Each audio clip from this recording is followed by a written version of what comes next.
فلا مضل له ومن يضلل فلا هادي له وأشهد أن لا إله إلا الله وحده لا شريك له وأشهد أن محمدا عبده ورسوله يا أيها الذين آمنوا اتقوا الله حق تقاته ولا تموتن إلا وأنتم مسلمون يا أيها الناس اتقوا ربكم الذي خلقكم من نفس واحدة وخلق منها زوجها وبث منهما رجالا كثيرا ونساء واتقوا الله الذي تساءلون به والأرحام إن الله كان عليكم رقيبا يا أيها الذين آمنوا اتقوا الله وقولوا قولا سديدا يصلح لكم أعمالكم ويغفر لكم ذنوبكم ومن يطع الله ورسوله فقد فاز فوزا عظيما أما بعد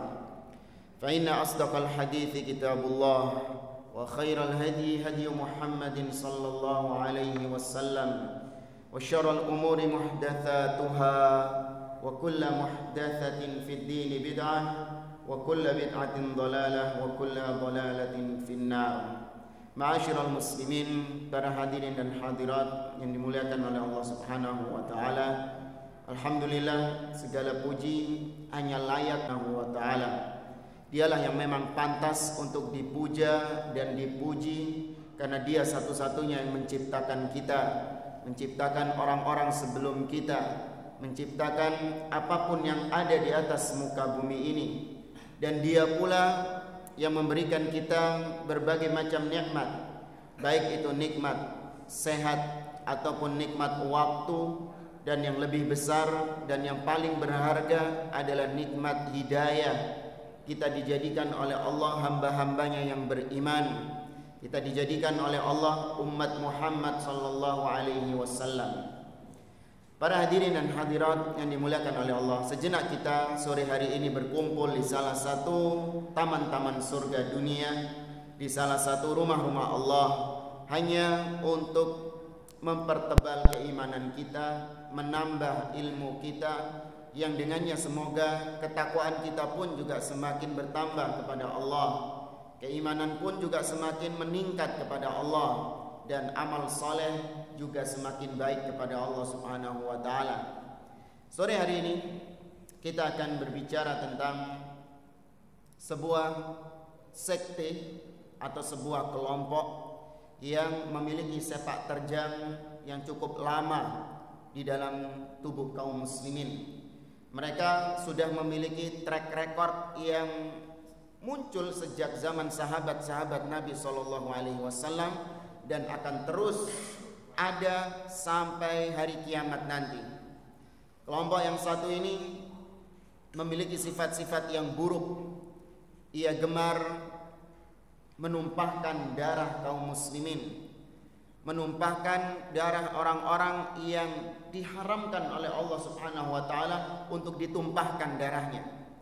Mereka adalah orang-orang yang memiliki sifat atau memiliki kebiasaan gemar mengkafirkan orang-orang yang mereka anggap tidak menjalankan hukum Allah Subhanahu wa taala.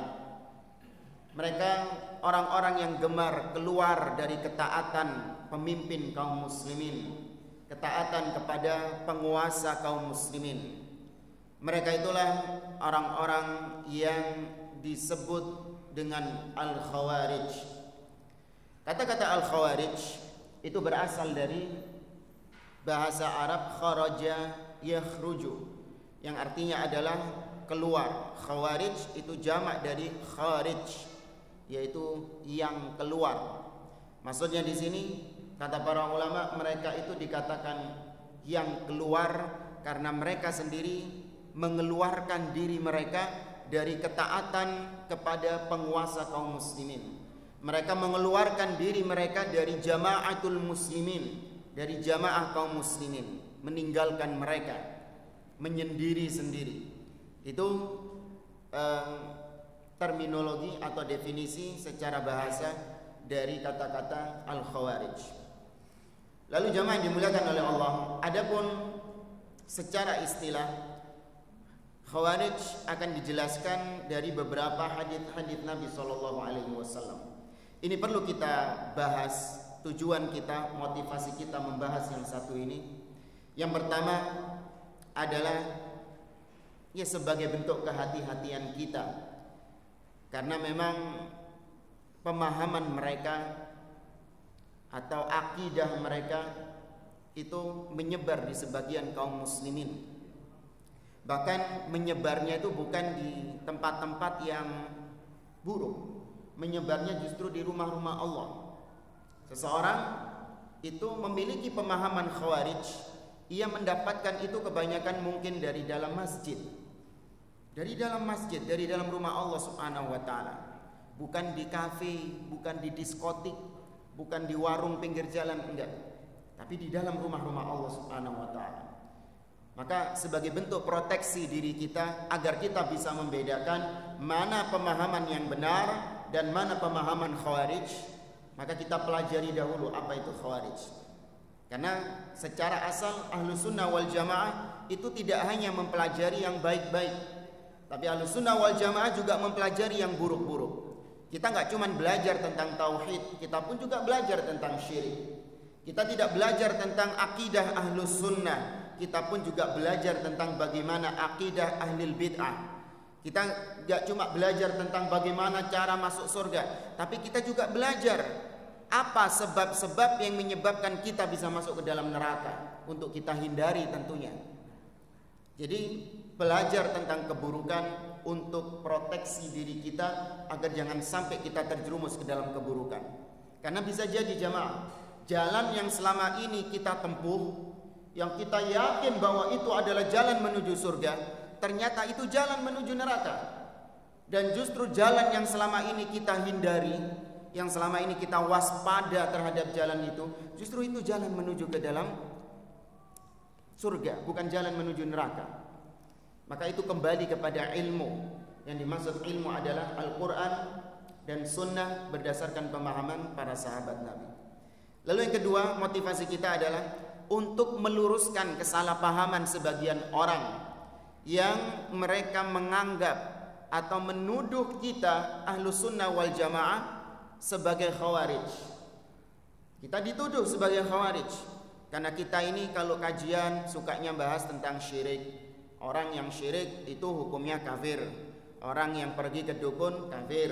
Orang yang pakai jimat kafir. Orang yang percaya ini ramalan ini kafir.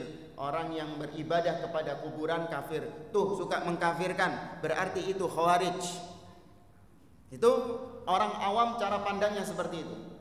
Mereka berpikiran kita ini dianggap sebagai khawarij karena dianggap gemar mengkafirkan, karena dianggap suka membahas, belajar tentang hal-hal yang bisa membatalkan akidah kita, hal-hal yang bisa menjerumuskan kita ke dalam kekufuran. Itu kita dikatakan khawarij. Dikit-dikit kafir, dikit-dikit bid'ah, dikit-dikit haram, ini khawarij. Maka kita luruskan, kita bukan khawarij. Bahkan sebagian orang bukan melihat dari bagaimana materi isi kajiannya, tapi cuma melihat dari penampilannya saja. Ini jenggotan, celananya ngatung, rajin datang masjid, suka radikal. Tuh lihat ciri-cirinya seperti itu. Padahal nggak tahu di masjid apa yang dipelajari, yang dibahas apa. Pokoknya ciri-cirinya seperti itu, ya sudah kayak gitu. Nah, maka kita bahas hal ini untuk meluruskan kesalahan sebagian orang yang mengira kita adalah bagian khawarij. Padahal kita, insya Allah kita ini adalah orang-orang yang paling terdepan memerangi khawarij. Ya, kita ini adalah orang-orang Ahlus Sunnah wal Jamaah. Dakwah salafiyah adalah orang-orang yang paling terdepan melawan orang-orang khawarij, melawan pemikiran khawarij. Tidak ada dakwah yang lebih keras penentangannya kepada orang khawarij kecuali dakwah salafiyah, kecuali dakwah Ahli Sunnah wal Jamaah. Maka ini kita buktikan sekarang. Lalu jamaah yang dimuliakan oleh Allah, sekarang kita masuk materi inti kita. Mohon maaf tadi agak ada keterlambatan. Tapi kita sebutkan terlebih dahulu beberapa hadis-hadis dari Nabi SAW yang menyebutkan tentang khawarij. Yang pertama diriwayatkan oleh yang bersabda, sayakhruju qaumun fi akhiriz zaman ahdathul asnan ahdathul asnan sufahaul ahlam yaquluna min khairi qawlil bariyah yaqra'una al-Qur'an la yujawizu imanuhum taraqiyahum aw hanajirahum yamruquna minad din kama yamruqu as-sahmu minar ramiyah fa aynama laqitumuhum faqtuluhum fa inna fi qatlihim ajran liman qatalahum indallahi yaumal qiyamah. Kata Nabi alaihi salatu wassalam, akan ada nanti di akhir zaman. Yang dimaksud akhir zaman, ya zaman beliau itu juga sudah akhir zaman. Karena diutusnya beliau itu sudah tanda daripada akhir zaman, dekatnya akhir zaman. Karena beliau adalah nabi akhir zaman. Kata beliau akan muncul di akhir zaman sekelompok manusia, kaum yang akalnya masih muda, ahdathul asnan, usianya masih muda belia, sufahaul ahlam, tapi akalnya bodoh, pemikirannya pendek, tidak bisa berpikir panjang. Yaquluna min khairi qaulil bariyah. Mereka kalau mengucapkan sesuatu, mereka mengucapkan dengan sebaik-baik ucapan manusia. Artinya mereka itu kalau mengatakan qala Allah, qala Rasul, dalil-dalil yang diucapkan sama mereka. Ini salah satu ciri Khawarij. Terus setelah itu yaqra'unal Qur'an. Mereka itu gemar membaca Al-Qur'an, hafal Al-Qur'an. Tapi tidak sampai ke kerongkongan mereka. Artinya hanya bacaan saja. Mereka tidak paham apa itu Al-Quran. Apa yang dibaca sama mereka, mereka nggak paham. Hafal, iya hafal. Rajin baca, iya rajin baca. Tapi nggak paham bagaimana ayat itu turun, bagaimana Nabi memahami ayat itu, bagaimana sahabat-sahabat mempraktekkan ayat itu, mereka nggak paham. Yamruquna minad din kama yamruqus sahmu minar ramiyah. Mereka itu keluar dari batasan-batasan agama. Artinya mereka itu ghulu, berlebih-lebihan dalam menjalankan agama ini, sebagaimana anak panah melesat dari busurnya. Lalu Nabi berpesan kepada orang-orang yang memiliki wewenang. Nabi mengatakan, dimanapun kalian mendapati mereka, terutama bagi orang-orang yang memang memiliki kewenangan seperti pemerintah, aparat-aparatnya, atau orang-orang yang diberikan kekuasaan, kata Nabi, dimanapun kalian mendapati orang-orang semacam ini, yaitu para Khawarij yang gemar menebar teror, yang gemar melakukan aksi-aksi radikal, dimanapun kalian dapati mereka, faqtuluhum, maka bunuh mereka. Ini anjuran dari Nabi SAW. Fa inna fi qatlihim ajran liman qatalahum indallahi yaumal qiyamah. Karena akan ada pahala yang besar bagi aparat pemerintah yang berhasil membunuh mereka. Akan ada pahala yang besar di sisi Allah nanti ketika di hari kiamat di akhirat. Hadis sahih riwayat Imam Bukhari dan Muslim. Dari hadis ini kita bisa menarik pelajaran, terutama tadi yang terakhir, bahwa kalau kita melihat aparat-aparat yang mungkin ada di berita sana lagi memburu teroris, yang mana aparat ini tahu bahwasanya memang fulan yang sedang diincar ini memang terlibat dalam teroris, terlibat dalam aksi-aksi terorisme. Setelah itu dia digerebek mungkin, atau mungkin langsung ditembak di tempat, dibunuh di tempat, dan seterusnya. Kita sering mendengar berita-berita seperti ini. Terlepas mungkin dari aparat kita memang manusia biasa, mungkin salah tangkap, salah sasaran dan seterusnya. Tapi apa yang mereka lakukan sudah benar dengan apa yang disabdakan oleh Nabi SAW, bahwa mereka memang harus diburu, memang harus dibunuh.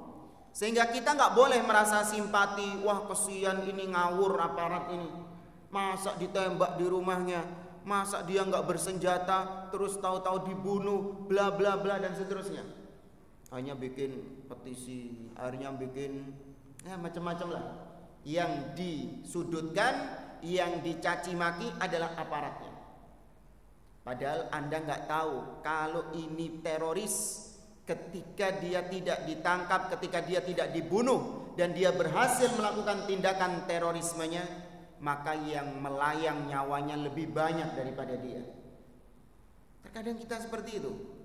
Ngelihat satu teroris ditangkap, kita iba, kesian anaknya masih kecil.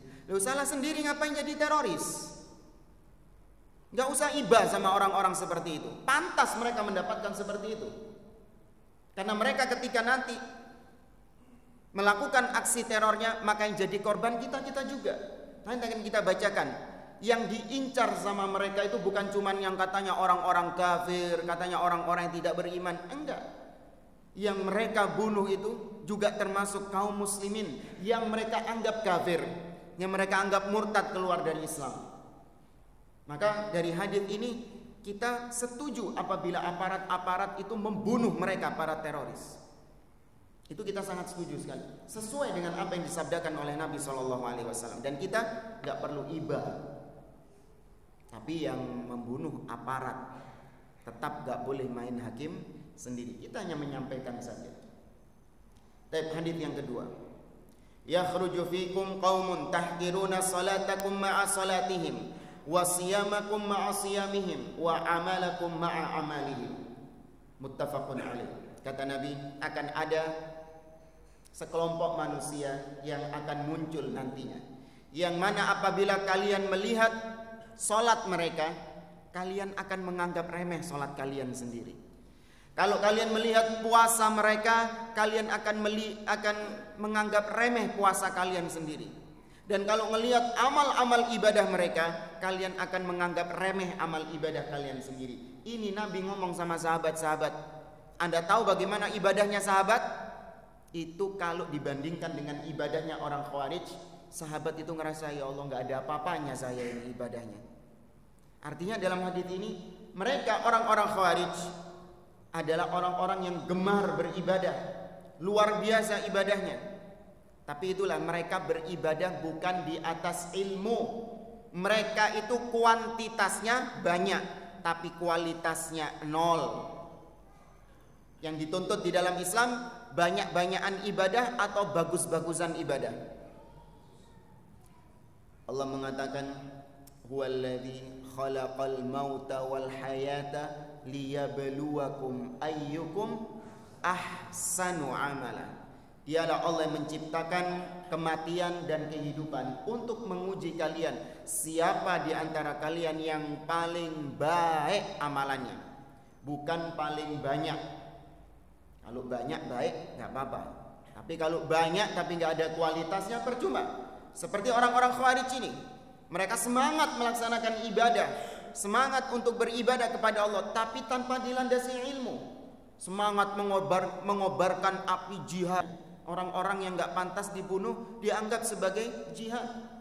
Lalu pembunuhan yang kematian yang sebetulnya bukan dalam bentuk syahid di jalan Allah, mereka anggap itu syahid di jalan Allah.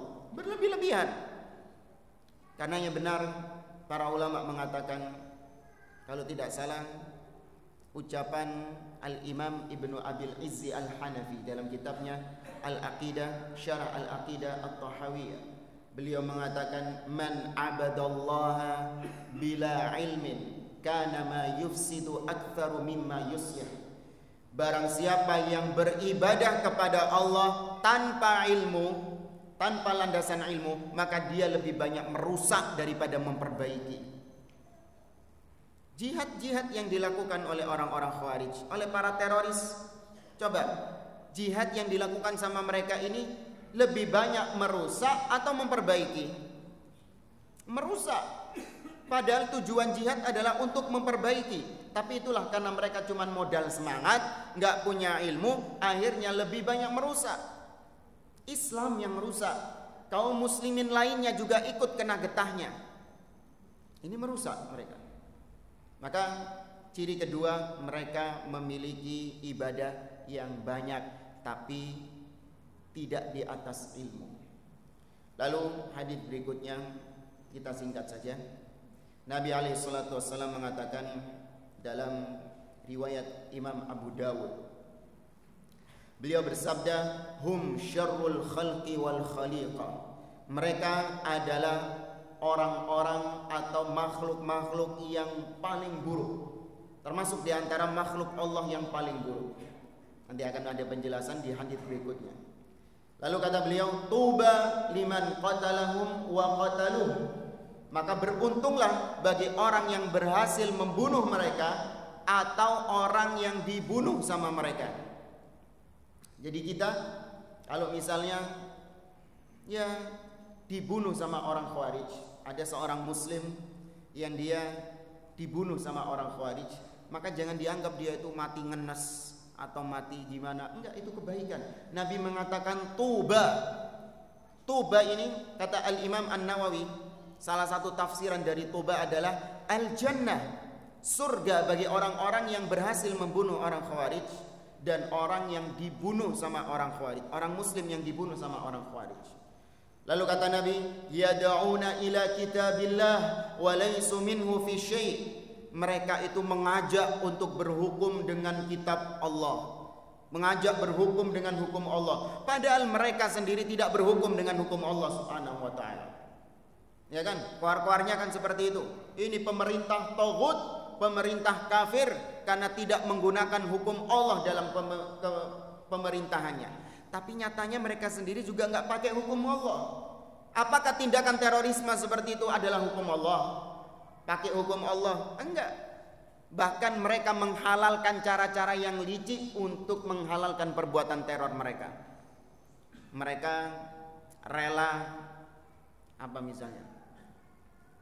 Rela pura-pura jadi perempuan. Ya, pura-pura jadi perempuan untuk bisa supaya nyamar, ya, masuk ke dalam apalah yang mereka ingin, bom atau mereka ingin teror itu. Mereka rela untuk berjubah perempuan, ya, pakai cadar, atau mereka ya melakukan hal-hal yang seperti itu. Jadi melakukan tindakan yang di luar hukum Allah Subhanahu wa taala. Ngajaknya kepada hukum Allah, tapi mereka sendiri tidak menjalankan hukum Allah Subhanahu wa taala dengan perbuatan teror-teror. Antara makhluk-makhluk Allah yang terburuk. Kenapa? Karena Nabi SAW dalam riwayat Ibnu Majah mengatakan al-khawariju kilabu ahlin nar. Khawarij, teroris adalah anjing-anjingnya penghuni neraka. Makanya dikatakan mereka diantara makhluk yang buruk. Ini vonis secara umum. Nabi mengancam mereka, mensifati mereka dengan ancaman mereka adalah anjing-anjingnya neraka. Ini umum ya. Tapi kalau kita mendapati ada teman kita mungkin yang berpemahaman Khawarij, berpemahaman teroris, jangan Anda cap dia sebagai anjing-anjing neraka. Kita sudah pernah belajar tentang bedanya antara vonis umum dengan vonis personal. Ini yang membedakan kita sama Khawarij. Kita ini kan dianggap suka mengkafir-kafirkan, ini dikit-dikit kafir, pergi ke kuburan untuk minta-minta sama penghuni kubur, kafir. Pergi ke dukun, kafir. Pakai jimat, kafir. Ini kafir tuh Khawarij. Beda Pak. Khawarij itu mengkafirkan secara orang perorangan. Kita ini mengkafirkan secara umum, global. Ancaman itu bukan pengkafiran. Yang kita kafirkan memang Allah Subhanahu wa taala menganggap itu perbuatan yang kufur. Itu perbuatan yang bisa mengeluarkan pelakunya dari Islam. Allah sendiri yang mengatakan, Nabi sendiri yang bersabda, bukan kita. Kita hanya menyampaikan saja itu secara umum. Tapi orang perorangannya kita tidak berani memvonisnya kafir, kecuali dengan hujjah yang benar-benar tegak. Dan itu hanya para ulama yang bisa. Itu kita Ahlussunnah. Kalau mereka orang-orang Khawarij enggak. Kelihatan oh fulan kafir ini karena bla bla bla, karena seperti ini. Anda tak ada tanda-tanda kekafiran satupun dalam dirinya, sudah langsung divonis kafir tanpa melihat bagaimana latar belakangnya. Saya kasih satu gambaran. Ada dua orang Khawarij dan Ahlussunnah sedang berdiri. Lalu tiba-tiba mereka berdua ini melihat ada salah seorang temannya sedang sujud kepada berhala. Muslim itu yang dilihat itu, sedang sujud kepada berhala. Katakanlah mungkin ya apa ya, Biasa di gapura itu kan ada berhala apa biasanya Mbak Pentung itu. Kan ada patung itu. Biasanya ada itu. Ada ngelihat sujud di situ. Kira-kira yang Khawarij mengatakan apa? Ini sudah kafir. Yang Ahlus Sunnah sama kafir juga. Ini sujud ke patung, apa hukumnya? Orang sujud kepada berhala apa hukumnya? Syirik, kafir. Jelas ini dia sujud ke berhala tadi. Ini bedanya Khawarij dengan Ahlus Sunnah. Khawarij langsung fulan kafir. Kenapa? Itu sujud kepada berhala. Kan haram, kan itu syirik, kan itu kafir. Iya. Adapun Ahlus Sunnah, enggak, belum tentu. Belum tentu. Fulan sujud kepada berhala, bisa jadi ada penghalang-penghalangnya. Ditanya dulu. Kamu sujud kepada berhala, kenapa? Apa kau enggak tahu hukumnya sujud kepada berhala? Apa kau dipaksa sama seseorang untuk sujud kepada berhala ini? Apa kau mungkin enggak sengaja sujud kepada berhala ini? Itu Ahlus Sunnah merinci terlebih dahulu. Atau kau sudah enggak waras? Iya kan, karena orang gila enggak bisa dikafirkan. Diperinci terlebih dahulu, enggak serta-merta langsung kafir. Ternyata orang ini mengatakan, ya Allah, astagfirullah, saya enggak tahu kalau di sini ada berhala. Saya tadi ini dapat kabar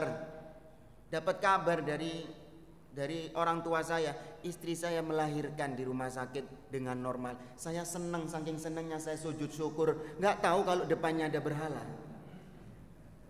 Ya nggak tahu kalau depannya ada berhala, namanya orang sujud syukur. Seperti orang yang mengatakan, Allahumma anta abdi wa ana rabbuk. Orang yang dikisahkan sama Nabi kehilangan unta dengan perbekalannya di tengah padang pasir. Ketika dicari-cari nggak ketemu, tahu-tahu bangun tidur sudah nongol di depannya itu unta beserta perbekalannya. Dia gembira, bersyukur kepada Allah seraya mengatakan, Allahumma anta abdi wa ana rabbuk. Ya Allah, kau adalah hambaku dan aku adalah Tuhanmu. Itu nggak sengaja dia saking senangnya. Ini Ahlus Sunnah wal Jamaah. Ada perincian-perinciannya, bukan langsung serta-merta mengkafirkan, ngobrol-ngobrol vonis kafir, tidak. Maka hati-hati. Ini bedanya kita dengan orang-orang Khawarij. Baik, jamaah yang dimuliakan oleh Allah, Nabi mengatakan la yazaluna yakhrujun. Tadi intinya ya, kalau ada teman kita yang Khawarij jangan dicap anjing neraka. Ya, jangan dicap anjing neraka, enggak. Itu diancam, iya, hati-hati loh, kau kalau nggak tobat ini ancamannya seperti ini. Nah itu baru nggak apa-apa. Jadi kalau sudah dipanggil jeng anjing gitu, jangan. Baik. Yang berikutnya Nabi mengatakan dalam riwayat Imam An-Nasa'i, beliau bersabda, la yazaluna yakhrujun hatta yakhruja akhiruhum ma'al masihid dajjal. Mereka, orang-orang Khawarij akan senantiasa ada, senantiasa bergentayangan. Ini termasuk salah satu sunnatullah yang gak bisa kita hindari.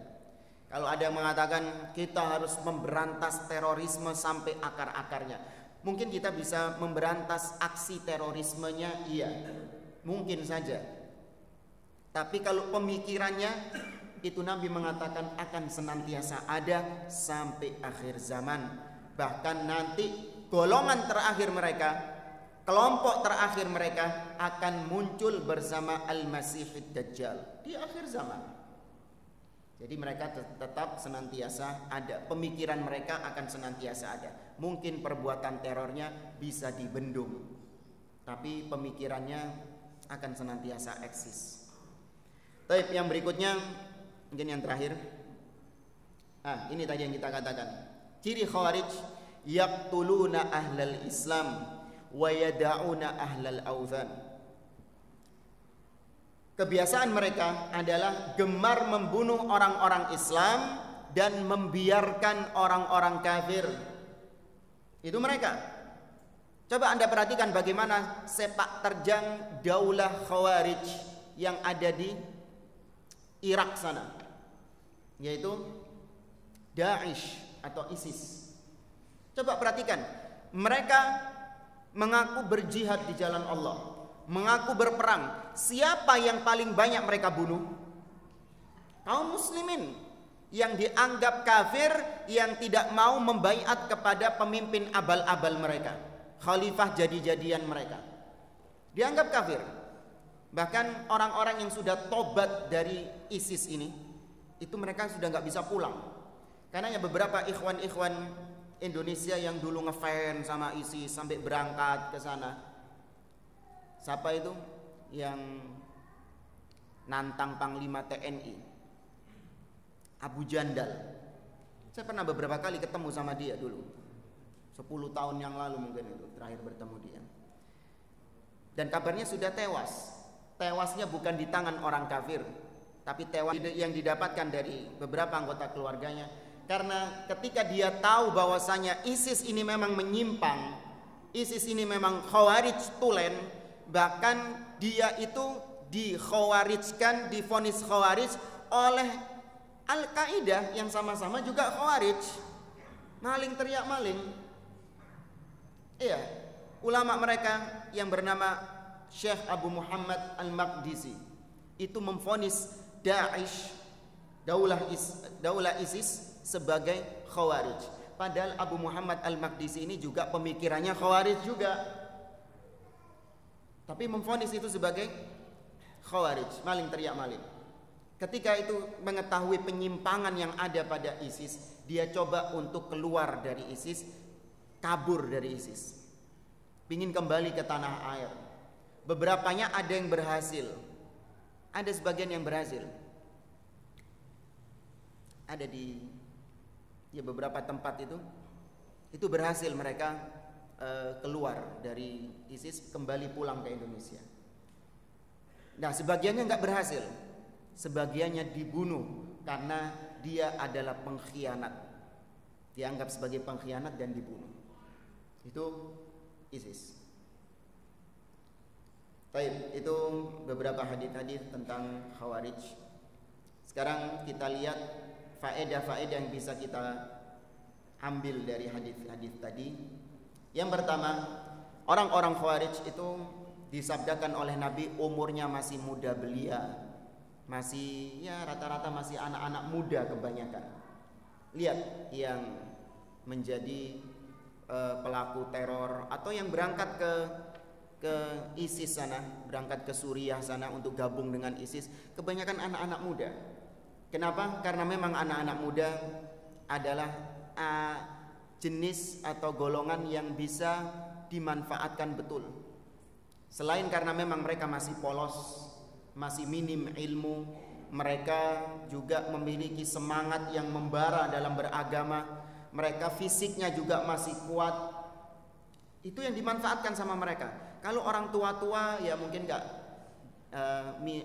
mungkin bukan mustahil ya, kecil kemungkinan direkrut sama mereka. Ya bisa apa orang tua-tua mau direkrut? Sudah jalannya pelan, nggak bisa mikir panjang. Apalagi orang tua biasanya memiliki pengalaman yang lebih banyak sehingga nggak bisa dibujuk-bujui gitu. Tapi kalau anak-anak muda itu bisa dipermainkan, dicuci otaknya. Bukan dicuci otak ya, kalau dicuci otak ini jadi bersih otaknya, tapi dikotori otaknya. Biasanya orang ini brainwash. Dia ini sebelumnya bukan berpemahaman khawarij, tapi dicuci otaknya sehingga jadi khawarij. Kebalik, bukan dicuci otaknya, dikotori otaknya. Baik, anak-anak muda waspada. Ketika mereka memiliki semangat untuk beragama, memiliki semangat yang tinggi untuk beragama, ada orang-orang yang mencoba untuk memanfaatkan semangatnya anak-anak muda ini ke jalan yang salah. Karena ya pesan buat orang tua, ya buat orang tua yang punya anak-anak mungkin masih SMA atau sudah kuliah, Anda jangan bangga ketika anak Anda itu sudah mulai semangat beragama. Yang perempuan sudah mulai semangat pakai jilbab lebar, rajin datang ke taklim. Yang ikhwan sudah mulai rajin datang ke masjid, dengarkan kajian. Sekarang pakai gamis, Dulu pakai tendek, sekarang sudah dilepas. Ya, atribut-atribut itu sudah dilepas. Dia ke jalan yang Islami gitu. Kelihatan sudah pasang jenggot gitu. Sudah Islami.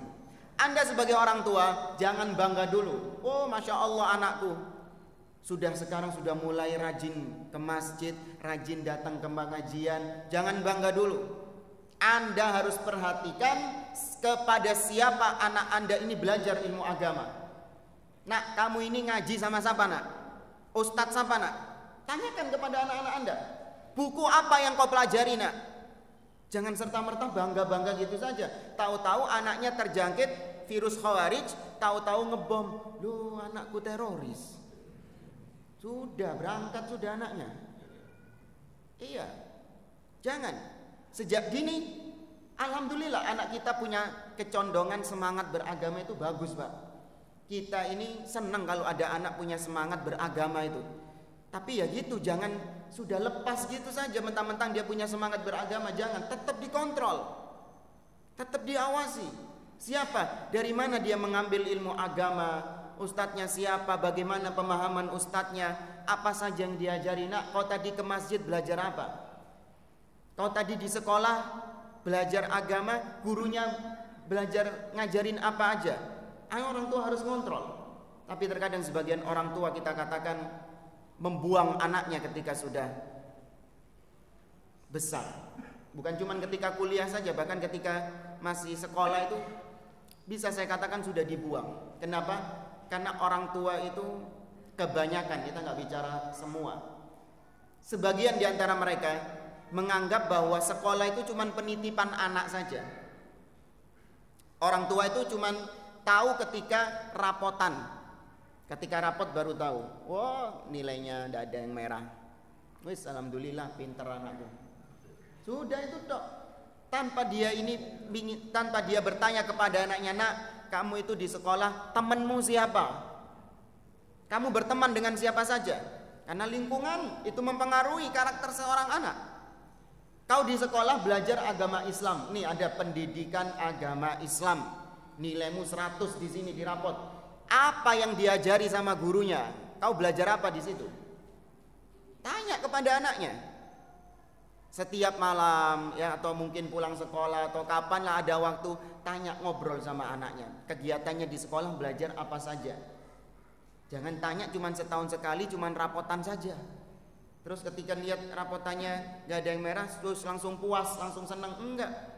Lebih parah ketika anaknya lulus SMA, ketika anaknya kuliah. Itu benar-benar secara total anak ini dibuang sama orang tuanya. Orang tua gak mau tahu sudah. Pokoknya kamu balik harus dengan membawa ijazah.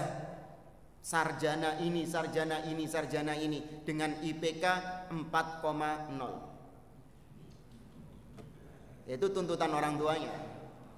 Ya minimal 3,9 gitu. Orang tuanya gitu. 4 tahun anaknya kuliah di Bandung, kuliah di Jakarta, ada yang di Amerika, ada yang di Eropa. Orang tua nggak mau tahu tentang bagaimana kegiatan anaknya di sana. Kepada siapa anaknya belajar agama? Oh tenang Ustadz, anak saya itu agamanya kuat. Dia itu nggak suka, nggak terpengaruh sama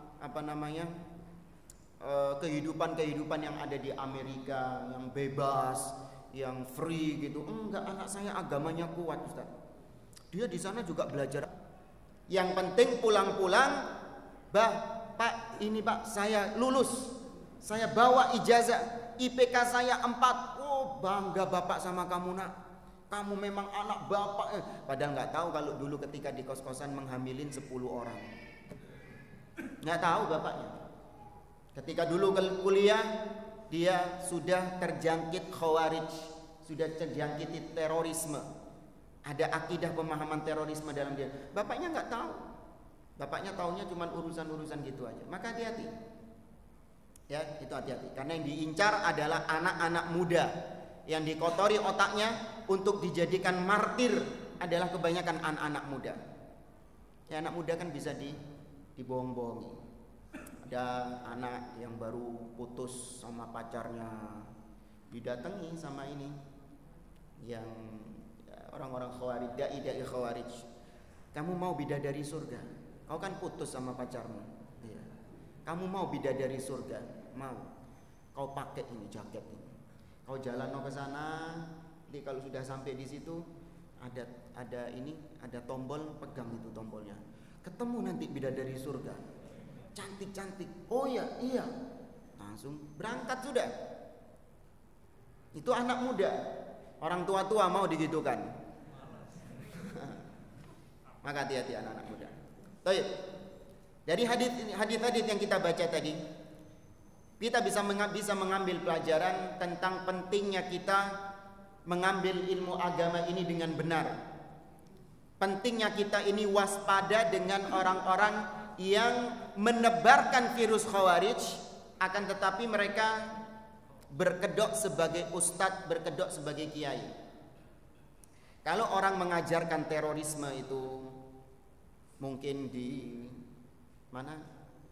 Di perkumpulan-perkumpulan gelap atau apalah dengan atas nama kayak OPM atau organisasi-organisasi terselubung. Nah, itu mungkin orang-orang sudah tahu kalau itu salah. Karena mengajarkan terorisme dengan membentuk aliran separatis terselubung, gerakan bawah tanah yang nggak ada sangkut pautnya sama agama, kayak OPM, terus apa lagi? Ya semacam itulah.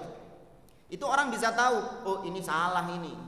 Tapi kalau ternyata pemahaman terorisme, benih-benih terorisme itu diajarkan di masjid, di rumah-rumah Allah, di khutbah-khutbah Jumat, orang nggak akan sadar. Orang tidak akan sadar. Dengan sendirinya ia akan membenarkan apa yang diucapkan sama orang tersebut. Karena memang penyebaran Khawarij, penyebaran terorisme, radikalisme itu juga banyak di masjid-masjid. Mereka adalah orang-orang yang berkedok ustadz, berkedok kiai, berkedok ya apapun itu, pemuka agama. Karenanya Ahlussunnah wal Jamaah, mereka itu seperti lebah yang hanya mengambil apa itu? Ya mengambil nektar dari yang bagus-bagus saja. Tidak ada Pak lebah ngambil ini di tempat sampah, di tempat yang busuk-busuk, tidak ada. Ngambil dari yang bagus-bagus saja, yang benar-benar bersumber, ya bagus pokoknya. Sama Ahlussunnah kita ini juga gitu.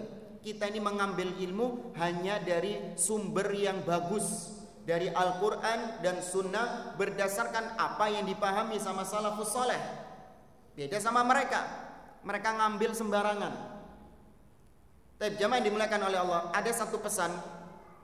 Sudah enggak, bukan bukanya, tutupnya 5/4. Oh gitu, ya wis, kurang 5 menit. Baik. Nah ini anak pas-paskan biar nggak ada tanya jawab. Al-Imam Al-Ajurri, seorang ulama yang hidup di abad ke-4 Hijriah. Beliau menulis kitab yang berjudul Asy-Syari'ah. Di dalam kitabnya itu beliau pernah mengatakan, "Fala yanbaghi liman ra'a ijtihada kharijiyyin qad kharaja ala imamin adilan kana al-imam am ja'iran fa kharaja wa jama'a jama'atan wa salla sayfahu wastahalla qital al-muslimin fala yanbaghi lahu an yaghtarra bi qira'atihi lil Qur'an wala bi tuli qiyamihi fi shalah wala bi dawami siyamihi wala bi husni alfadhihi fil ilmi idza kana madhhabuhu madhhabal khawarij."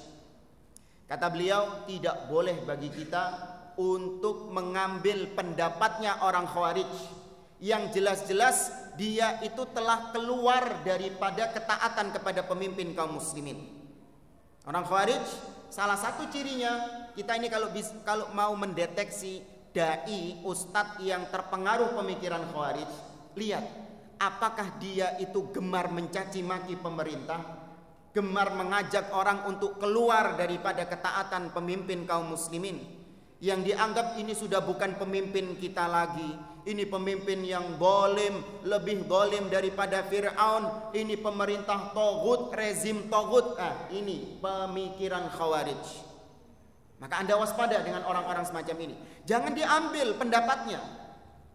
Iya, itu memang pemikiran Khawarij. Cirinya Khawarij itu bukan cuma teror, bukan cuma meledakkan diri, bom bunuh diri, bukan.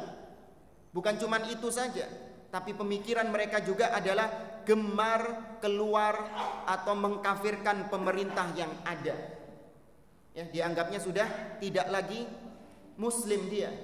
Sebagaimana dahulu Ali bin Abi Thalib radhiyallahu taala anhu, jangankan pemimpin kita Bapak Jokowi, Ali bin Abi Thalib radhiyallahu taala anhu dianggap kafir sama orang Khawarij. Ya apalagi Pak Jokowi. Ali ini sahabat yang dijamin surga, mantunya Nabi, sepupunya Nabi, dia dikafirkan ketika jadi khalifah karena dianggap tidak menggunakan hukum Allah dalam kepemimpinannya. Apalagi Pak Jokowi, ya lebih kafir dia. Maka ini ciri-ciri mereka, mengajak untuk kudeta, mengajak untuk memberontak, mengajak untuk membenci. Ahlussunnah tidak demikian. Maka jangan diambil pendapatnya yang telah keluar dari ketaatan kepada kaum muslimin. Adilan kanal imam am jairon, gak peduli apakah pemimpin yang dimaksud itu adalah pemimpin yang adil atau pemimpin yang zalim. Selama dia muslim, kita sebagai Ahlussunnah wal Jamaah wajib menghormatinya, wajib mendengar dan taat dalam hal yang ma'ruf, dalam hal yang baik. Ini manhaj kita, ini akidah kita. Berat, iya berat, tapi hasilnya baik, karena itu adalah saran atau petunjuk Nabi SAW. Alaikum bis-sam'i wat ta'ah. Wajib bagi kalian untuk senantiasa mendengar dan taat kepada pemimpin. Wa in abdan habasyian, meskipun yang pemimpin kalian itu jelek, seorang budak dari Habasyah jelek, gak layak untuk jadi pemimpin, dengar, taati selama itu dalam hal kebaikan. Ini akidah kita. Lalu dia keluar dari ketaatan kepada pemimpin kaum muslimin. Dia mengumpulkan massa, lalu dia mulai menghunuskan pedangnya dan mulai menghalalkan peperangan kepada kaum muslimin. Maka jangan Anda takjub dengan bacaan Qur'annya yang indah. Kita ini terkadang takjub sama seorang ustadz, seorang kiai, tanpa kita perhatikan bagaimana akidahnya, kita telan mentah-mentah langsung. Gara-gara apa? Ini bacaan Qur'annya bagus. Kalau ngaji nangis saya ini. Iya, langsung diambil ucapannya dia, pendapatnya dia. Padahal pemikirannya Khawarij. Masa gara-gara bacaan Qur'an bagus, Anda langsung telan mentah-mentah ucapannya dia? Enggak. Ahlussunnah enggak demikian. Lalu jangan Anda tertipu dengan panjangnya sholatnya dia. Fulan kalau sholat Masya Allah Ustaz, sampai bengkak kakinya Ustaz. Terus kalau bengkak kakinya, ilmunya diambil, ucapannya diambil, pendapatnya ditelan mentah-mentah. Wala bidawami siyamihi, jangan Anda tertipu pula dengan rajinnya dia berpuasa. Dan jangan Anda tertipu dengan retorika bahasanya yang bagus kalau menyampaikan khutbah, kalau menyampaikan ceramah. Idza kana madhhabuhu madhhabal khawarij, kalau ternyata pemikirannya adalah pemikiran madhab Khawarij, jangan diambil, buang jauh-jauh mereka. Ini kita Ahlussunnah wal Jamaah. Maka sekali lagi kita sering tekankan, tidak semua ustadz yang ceramah, yang berkhutbah mengajak Anda ke jalan surga. Ada di antara mereka yang menyesatkan Anda, mengajak Anda ke jalan neraka. Maka kita waspada, ambil yang benar-benar sesuai dengan Al-Quran, sesuai dengan As-Sunnah, berdasarkan pemahaman para salafus saleh. Kalau cuman Quran dan Sunnah tok, Khawarij juga Quran dan Sunnah. Nah, Khawarij juga Quran dan Sunnah, tapi mereka pahami dengan akal mereka sendiri, dengan hawa nafsu mereka sendiri. Beda dengan kita Ahlussunnah wal Jamaah. Kita memahaminya dengan pemahaman para sahabat-sahabat Nabi yang itu sudah direkomendasikan oleh Nabi SAW untuk diikuti jejaknya. Baik, mungkin ini yang bisa kita sampaikan. Kurang lebihnya mohon maaf. Apabila itu benar datangnya dari Allah, dan apabila ada kesalahan dari diri saya pribadi, ya saya memohon maaf. mungkin tadi atas keterlambatan. Semoga tidak mengurangi semangat kita dalam menuntut ilmu agama, dan insyaallah menunggunya Anda di sini dianggap sebagai sebuah bentuk ibadah i'tikaf oleh Allah Subhanahu wa taala. Hada wallahu a'lam bissawab. Kita tutup dengan doa kafaratul majlis. Subhanakallahumma rabbana wa bihamdik asyhadu an la ilaha illa anta astaghfiruka wa atubu ilaik. Wa akhiru da'wana anil hamdulillahi rabbil alamin. Wassalamu alaikum warahmatullahi wabarakatuh.